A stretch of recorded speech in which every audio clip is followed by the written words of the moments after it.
ಆಗಲೇನು ನಿನ್ನ ಕರಗಳಲ್ಲಿ ನಾನು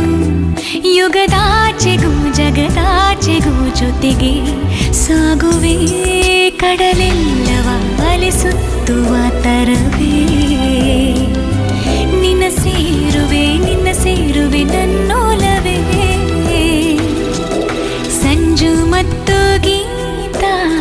ಸೇರಬೇಕು ಅಂತ